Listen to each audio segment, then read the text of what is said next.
Jetalsar junction પર વહીવટી તંત્રની સર્જિકલ સ્ટ્રાઇક, ધારાસભ્યની ચીમકી કે મૌન સમિતિ, શું ભાજપમાં થશે કઈ નવા જૂની? નમસ્કાર, હું રવિ નિમાવત અને આપ જોઈ રહ્યા છો જેતપુર સત્ય ન્યૂઝ। અને હાલ જેતલસર જંકશન પરથી જે રનિંગ સ્ટાફ એટલે કે ટ્રેન ડ્રાઈવરો હોય, ગાર્ડો હોય, પટાવાળાઓ હોય તેવા 70 થી 80 કર્મચારીને જે તાત્કાલિક રાજકોટ બદલી કરવામાં આવી છે, તેના કારણે જેતલસર જંકશનના લોકોમાં ભારે રોષ જોવા મળે છે। આપ જોઈ શકો છો। શું કહેશો બેન આ બદલીનું તમે? અહીંથી 72 જણાની બદલી એક તાત્કાલિક કરવામાં આવી છે અને ડિવિઝન ફેર હચોડું કરી નાખ્યું છે। અમારું ડિવિઝન ભાવનગર ડિવિઝન છે, એના બદલે અત્યારે છે ને રાજકોટ ડિવિઝનમાં બધાને ખસેડી દીધા છે અને એમ કે છે કે લોબી ચાલુ છે। લોબી ચાલુ નથી, લોબીએ તાળા માર્યા છે। ચાલો દેખાડી દઈએ। કેટલા જણાની બદલી કરી? 72 જણાની બદલી કરી, એકી સાથે 72 જણાની બદલી કરે। બસ એ લોકોની તાનાશાહી અને એની લોકોની એની મનમાની કરે છે, એટલે એનું જ ધાર્યું કરે છે। અને જીએમ સાહેબ ખોટું બોલ્યા કે લોબી ચાલુ છે, લોબી ચાલુ છે જ નહીં, કારણ કે અહીંયા અને ડીઆરએમ સાહેબ તો એની મનમાની જ કરે છે। ભાવનગર ડિવિઝનના બધા ઓફિસરો એની મનમાની કરે છે, પણ અમારા જયેશભાઈ રાદડિયા એ લોકોને મૂકશે નહીં, કારણ કે તમે આના માટે આગળની રણનીતિ તમે શું અપનાવવા માંગો છો? અમે બધા આંદોલન કરશું અમારા જયેશભાઈના નેજા હેઠળ। ટૂંકમાં બદલી નહીં થાય, નહીં બદલી કરશે જ। તમને લાગે છે હા થાશે જ। તો બદલી થાય એમ હોય તો ધારાસભ્યને ચીમકી તો હું ચાલીશ, ધારાસભ્ય એટલે જ થાશે। પણ એમ સત્તા પક્ષના ધારાસભ્ય હોય તોય એને અમારા ગામ પ્રત્યે એને એટલું બધું માન છે ને, તમારા ગામ પ્રત્યે જે પ્રયત્ન કરે હકીકત વાત છે, પણ જે સત્તા પક્ષના ધારાસભ્ય છે, સત્તા સરકાર પણ એની છે, અને એવા ધારાસભ્યને ચીમકી દેવી પણ આંદોલનની, એનું કારણ શું હોઈ શકે છે? અમારા જયેશભાઈ ચીમકી એટલે આપી છે, અમારા ગામ પ્રત્યે એને માન છે। પણ સત્તામાં તો બેઠેલા જ છે ને, સત્તામાં બેઠેલા છે એટલે જ એને ચીમકી આપી છે। સત્તામાં જે બેઠેલા હોય, સરકાર તેની હોય, તેના ફોન ઉપર શું બદલી ન રોકાઈ શકે? નથી થતી તો એને કીધું હોય છે ને ભાઈ, એનો મતલબ એવો છે કે ઉપર ઉપજતું નથી, ના એનું તો બહુ જ ઉપજે છે। એનું ઉપજ્યું ત્યારે તો આ બધા ઓફિસરો બેન્ડ વાજી વળી ગયા, એનું ઉપજે છે એટલે તો એ બેન્ડ વળી ગયા। જંકશન ની અંદર જીવોદારી સમાન છે, જે બોમ્બે ની ફેશન સીધી જેતલસર માં આવતી રેલવે ની કનેક્ટિવિટી ના હિસાબે એવી રીતે અમારું જેતલસર જંકશન પ્રખ્યાત છે। પણ જેમ માનવ શરીરના અંગની મેં વાત કરેલી એ રીતે જેમ કરોડરજ્જુની અંદર એક મણકાને અંગને સેજે ઈજા થાય તો તકલીફ માણાને થાય છે, એવી રીતે અમારે લોકો લોબી છે, 72 જણાનો સ્ટાફ છે। બીજા નંબરમાં કેરેજ ખાતું ડિપાર્ટમેન્ટ છે, બીજા નંબરમાં અમારે CNW સ્ટાફ છે। એવી રીતે એક અંગ કરીને રેલવે સત્તાધીશોએ અમારા બધા મણકા તોડવાની કોશિશ કરી છે। હવે એ કેટલું દર્દ, કેટલું અમારા વેપારીને અત્યારે સહન કરવું પડે છે એ અમને ખબર છે। ધારાસભ્ય શ્રી અમારા જેતપુર જામકંડોળાના લોકલાડીલા એવા જયેશભાઈ રાદડિયાએ એની રાહબરી હેઠળ પણ અમે અલ્ટિમેટમ 10 દિવસનું આપેલું છે। જો 10 દિવસની અંદર ભાવનગર ડિવિઝનના સત્તાધીશો નિંદ્રાધીનમાં અવસ્થામાંથી નહીં જાગે અને કોઈ પણ અમને રિસ્પોન્સ નહીં મળે તો અમારા જયેશભાઈ જે રીતે અમને કહેશે એ રીતે અમે ગાંધી ચીંધ્યા માર્ગે રેલ રોકો આંદોલન કરવું પડે તો, જેલ ભરો આંદોલન કરવું પડે તો અમે તમામ ગ્રામજનો તૈયાર છીએ। બદલી કરવાનું કારણ શું હોઈ શકે? એ જ અમને કોઈ પણ વસ્તુનું અમને સમજાતું નથી। આજ વર્ષો ત્યાં ગોંડલ બાપુના સ્ટેટ વખતથી અહીંયા 100 વર્ષથી લોકો લોબી અહીંયા હતી, એકાએક એનું સ્થળાંતર કરતા અમે પણ આશ્ચર્યમાં પડી ગયા છીએ કે આ લોકો એની મનમાની કેમ ચલાવે છે। પણ તમે જેમ કીધું કે ધારાસભ્ય શ્રી 10 દિવસ તો અલ્ટિમેટમ આપ્યું છે, તો 10 દિવસમાં બદલી પાછી નહીં થાય તો આંદોલન કરવામાં આવી છે। પણ હું તમને એમ કહું છું, છેલ્લા ઘણા વર્ષો થયા જેતપુર જામકંડોળાના ધારાસભ્ય સત્તા પક્ષમાં છે, સત્તા ગુજરાતમાં પણ એની છે, ગુજરાતમાં CM પણ એના છે, અને દિલ્હીમાં PM પણ એના છે, છતાં આ ધારાસભ્યને અલ્ટિમેટમ દેવું પડે, આંદોલન દેવું પડે, તો એનું કારણ શું હોઈ શકે? આ બહુ શરમજનક બાબત છે, બહુ શરમજનક। તમારો પ્રશ્ન બહુ સરસ છે, પરંતુ જે સત્તાધીશો છે રેલવેના અંદરો અંદર એ લોકોને જે અમને મિલી ઠેકામણી જે ગુજરાતી ભાષામાં કહી તો અમને એવી રીતે ચોકલેટ આપ્યા રાખે છે કે ભાઈ તમારું 15 દીમાં 10 દીમાં આવતા મહિને એપ્રુવલ નીકળી ગયું છે, આ વસ્તુ મોકલી દીધી છે, પણ એ સોશિયલ મીડિયાના માધ્યમથી અમને ગુમરાહ કરે છે। તો સત્તા પક્ષના ધારાસભ્ય હોય અને અલ્ટિમેટમ દેવું પડે એ કેટલી રીતે યોગ્ય કહેવાય? બહુ વાત તમારી સાચી છે, પણ અમારા ગર્જના કરેલી છે અમારા જયેશભાઈ રાદડિયાએ 10 દિવસની અંદર જો એનો હવે ઉકેલ નહીં આવે 23 તારીખથી તો જોયા જેવી થશે। ધારાસભ્ય શ્રીને અલ્ટિમેટમ દેવું પડે, આ વાત કેટલી યોગ્ય કહેવાય? યોગ્ય નો જ ગણાય। નો જ ગણાય, પરંતુ જે સત્તાધીશો છે નિંદ્રા અવસ્થામાંથી બહાર ઉપર નથી જે- નીકળતા. ઉપર જે ઉપરના બેઠેલા. ભાવનગર ડિવિઝનના ઓફિસરો જે એની મનમાની, એની તાનાશાહી, જે પણ શબ્દ કયો એ લોકો અત્યાર સુધી ભોગવી ચુક્યા છે. પણ અમારા સિંહે ગર્જના કરેલી છે કે 10 દિવસની અંદર જો આનું ઘટતું નહીં આવે તો અમારા આનું કારણ શું હોય શકે? ધારાસભ્ય, સત્તા પક્ષના ધારાસભ્ય હોય, અત્યારે ધારાસભ્યનો ઉપર પણ સાંભળતા ન હોય, તેનું કારણ શું હોય શકે? એનું કારણ તો હવે ભાઈ અમે થોડા નાના પડીએ છીએ એમાં, પણ જે પણ હોય અમારા હનુમાન દાદા અને અમારા જે છે સિંહ ગર્જના કરીને ગયા છે એ તમે 23 તારીખે આનું પરિણામ તમને પાછું અમારું ઇન્ટરવ્યુ લેજો એટલે તમને અમે જણાવશું. હું માજી સરપંચ જેતલસર જંકશન હનીફભાઈ ઉમરભાઈ બલોચ. અમારે આ ઘણા સમયથી આ જે લોકો હોય ને ઇકોનોમી કરે, અધિકારી જે લોકો છે ને એ ઇકોનોમી કરે છે કે જ્યાં 5 જણાની જરૂર હોય ને તો અહીંયા 3 જણા કરી નાખે ને 2 જણા કરી નાખે. આવી રીતે અવારનવાર અમારા ડિપાર્ટમેન્ટમાંથી સ્ટાફ અહીંયા ઓછો કર્યો છે. જ્યારે 1500-2000નો સ્ટાફ હતો એમાંથી ઘટાડીને અત્યારે એને હાવ નીલ થઈ જાય એવું કરી દીધું છે. હમણાં આજે અત્યાર લગી અમે કાંઈ બોલ્યા નથી, અમે કાંઈ આમાં ધ્યાન દીધું નથી. પણ હવે હમણાં અમારે છેલ્લે અમારા ડિપાર્ટમેન્ટ જે લોકો લોબી છે, જે પાયલોટ, ડ્રાઈવર ને ગાર્ડની લોકોની, એને આખું ડિપાર્ટમેન્ટ ઉપાડી લીધું અહીંથી.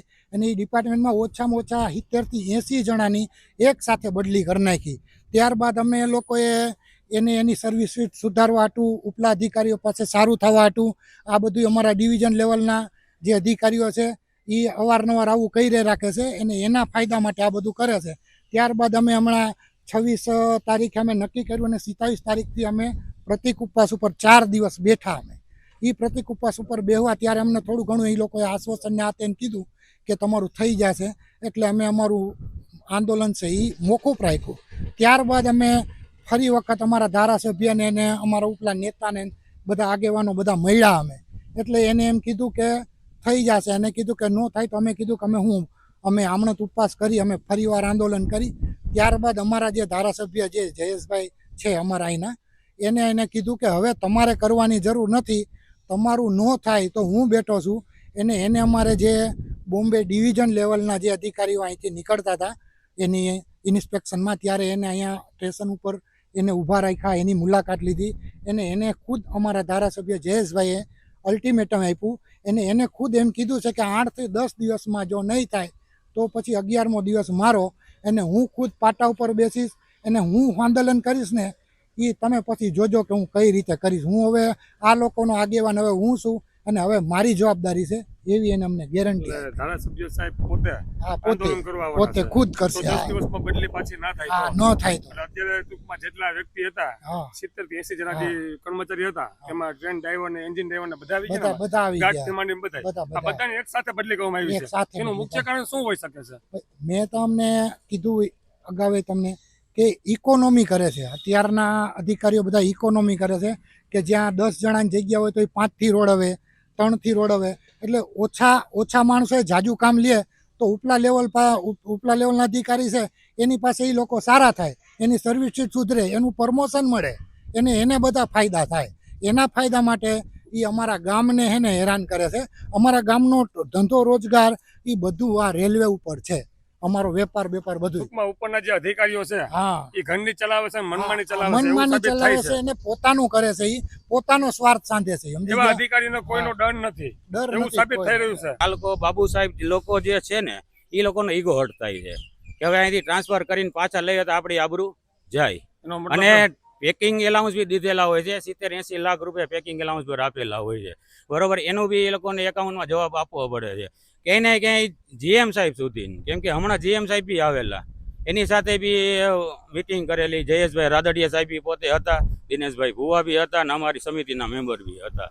અમે સશબ્દમાં કહી દીધું છે કે એ લોકો એવું કહે છે કે અહીંયા લોકો પાયલોટ લોબી છે એ કાર્યરત છે, પણ કાર્યરતને અમે એને કીધું કે 24 કલાક અહીંયા તાળા લાગેલા હોય છે, બરોબર. 24 કલાકમાં ક્યારેય તાળું ખુલતો નથી, તો કાર્યરત કઈ રીતની એ અમને સમજાવો. એનો મતલબ તો એવો થયો કે ઉપર જે અધિકારીઓ જે ઉપર બેઠેલા છે એ કોઈનું સાંભળતા એ કોઈનું સાંભળતા નથી. કોઈ પણ મનસુખભાઈ સત્તા- અશ્વિની કોઈ કુમાર પણ, સાહેબનું હા, બી નથી કેબિનેટ સાંભળતા. મિનિસ્ટર, પછી પૂરું થઈ ગયું કેન્દ્રીય ને. મંત્રી હોય કે ધારાસભ્ય સાહેબ હોય, કોઈનું આ લોકો સાંભળતા નથી. વાત તો final હવે કહેવાય છે. જયેશભાઈ છે, તમારા માટે ધારાસભ્ય છે આગળ આવ્યા, બરાબર, પણ અત્યારે જે ઉપર જે આ બેઠેલા છે અધિકારીઓ એ કોઈનું સાંભળતા નથી. એ વાત તો final થઈ છે. અમારા પેલા પ્રતિનિધિ કોણ, એમએલએ જયેશભાઈ રાદડિયા સાહેબ, બરોબર છે. અમને એવું હતું કે ભાઈ થઈ જશે, પણ એ પછી અમે એને બધી રજૂઆત કરી, પછી એને બી એ ગુસ્સો આવ્યો અને કીધું કે થાય કેમ ને શું કામ સાંભળે નહીં. એ હકીકતની માંગ છે અને આટલા વર્ષોથી જે ડિપાર્ટમેન્ટ અહીંયા હતું એને ઉઠાવી લેવાનું કારણ શું? તમારે હવે આગળની રણનીતિ શું હોય શકે? રણનીતિ? શું હોઈ શકે? જો આ 72 જણાની જે બદલી કરવામાં આવી છે એ પરત બદલી કરવામાં ના આવે, અને જે તમે જેમ કીધું ધારાસભ્યશ્રીએ સાહેબ. 8 દિવસ 10 દિવસની જે અલ્ટિમેટમ આપી છે કે 8-10 દિવસમાં જો પરત બદલી કરવામાં નહીં આવે તો અમે આંદોલનની ચીમકી પણ આપી છે. બરાબર? જયેશભાઈ રાદડિયા હવે કમાન સંભાળશે અને ચોખ્ખું જ મીડિયામાં કીધેલું છે, જીએમ સાહેબને બી કીધેલું છે, એના બી રેકોર્ડિંગ છે કે ભાઈ હવે 10 દિવસ તમને આપવામાં આવે છે, નહીં કરવામાં આવે તો હું ખુદ પાટા ઉપર બેસીશ અને રેલ રોકો બી આંદોલન થશે. શું થાય શું નહીં એ મને ખબર નથી, પછી તમે રેલવે જાણે. તો તમે સાંભળ્યું છેતરસર જંકશનના ગામ લોકોનો જેના મનમાં કેટલો આક્રોશ છે. હવે તમે તે સાંભળો જેમાં ધારાસભ્યશ્રી અલ્ટિમેટમ આપે છે. अरे मैं एक ही बात बता रहा हूँ, 85 लोगों को ट्रांसफर किए हैं. मैं अभी आपको लिस्ट दे देता हूँ कितने लोग यहाँ आने वाले हैं. कर दो ऑर्डर, चलो अभी आधा घंटे में कर दो. 2 बार दे दिया. तो सबका वो नहीं आने वाले उसको वापस ले जाना. ले जाओ. हमें कोई जबरदस्ती नहीं है, पर जो आने वाले नहीं, होने ऑर्डर तो वाले करना. उसका ऑर्डर तो करना पड़ेगा ना. आप क्यों इतना जिद कर रहे हो यहाँ पे? ऑर्डर तो कर दो. इसका मतलब है आपका मैं सर मेरी आपकी सुनने वाला नहीं है. रिक्वेस्ट है, इसका निराकरण आप लाओ. 8 दिन 10 दिन का मैं समय आपको सर दे रहा हूँ, वरना यहाँ पे बहुत बड़ा आंदोलन होने वाला है. उसका क्या परिणाम आएगा मेरी जिम्मेदारी नहीं है, और इस आंदोलन की हैंडलिंग मैं करूंगा विधायक की ओर से, और मैं बैठूंगा यहाँ पे. તો તમે સાંભળ્યું એક ધારાસભ્યશ્રીને અલ્ટિમેટમ આપવું પડ્યું છે અને સાથે આંદોલનની ચીમકી પણ આપવી પડી. પણ હું કહેવા એમ માંગુ છું એક ધારાસભ્ય જે સત્તા પક્ષમાંથી આવતા હોય એવા ધારાસભ્યશ્રીને આંદોલનની ચીમકી આપવી પડે તો સામાન્ય લોકો કોની પાસે જશે? કારણ કે સામાન્ય લોકોને આશા હોય છે કે અમારા ધારાસભ્યશ્રી અમારા માટે અવાજ ઉઠાવશે અને અમારે જ્યારે પણ જરૂર પડશે ત્યારે ધારાસભ્યશ્રી અમારા માટે ઊભા રહેશે. અને આ એ ધારાસભ્યશ્રી છે જેનું સૌરાષ્ટ્રમાં નહીં પણ ગુજરાતમાં નામ છે અને કહેવાતા સાવજ કહેવાય છે. એવા ધારાસભ્યશ્રીનું જો અત્યારે એવું લાગી રહ્યું છે કે ઉપર સરકારમાં તેમનું કોઈ સાંભળતું ના હોય કાં પછી એનું ઉપજતું ના હોય, અત્યારે એવું લાગી રહ્યું છે. કારણ કે જે 70 થી 80 કર્મચારીની બદલી કરવામાં આવી છે, જો ધારાસભ્યશ્રીનું ચાલતું હોય તો એક જ ફોનમાં બદલી રોકાઈ પણ શકે છે અને બદલી પરત પણ કરવામાં આવે છે. કારણ કે ધારાસભ્યશ્રીની સત્તા હોય, મુખ્યમંત્રી પણ તેમના હોય તો બદલી રોકાવા માટે એનો એક જ ફોન કાફી છે. પણ અત્યારે ધારાસભ્યશ્રીને અલ્ટિમેટમ આપવું પડ્યું છે બદલી રોકવા માટે, અને તે પણ 10 દિવસનું અલ્ટિમેટમ આપ્યું છે. જો 10 દિવસમાં પરત બદલી કરવામાં નહીં આવે, એટલે કે જેની બદલી રાજકોટ કરવામાં આવી છે 70 થી 80 કર્મચારીની, એ કર્મચારીની પરત જેતલસર જંકશનમાં બદલી કરવામાં નહીં આવે તો ધારાસભ્યશ્રી એવું કહે છે કે હું પોતે જ જેતલસર જંકશન પર હું આંદોલન પણ બેસવાનો છું. તેનું કારણ તો એવું રહ્યું કે ઉપર કોઈ સાંભળતું ન હોય અથવા ધારાસભ્યશ્રીનું ઉપર કોઈ ઉપજતું ન હોય એવું લાગી રહ્યું છે. પણ હવે જોવાનું એ રહ્યું આવનારા સમયમાં કદાચ ભાજપમાં કંઈક નવા જૂની પણ થઈ શકે છે. અને આવી જ રીતે સત્ય જોવા માટે મારી યુટ્યુબ ચેનલ એટલે કે જેતપુર સત્ય ન્યૂઝને તમે અત્યારે જ સબસ્ક્રાઈબ કરો અને લાઈક કરો અને શેર કરો. આભાર.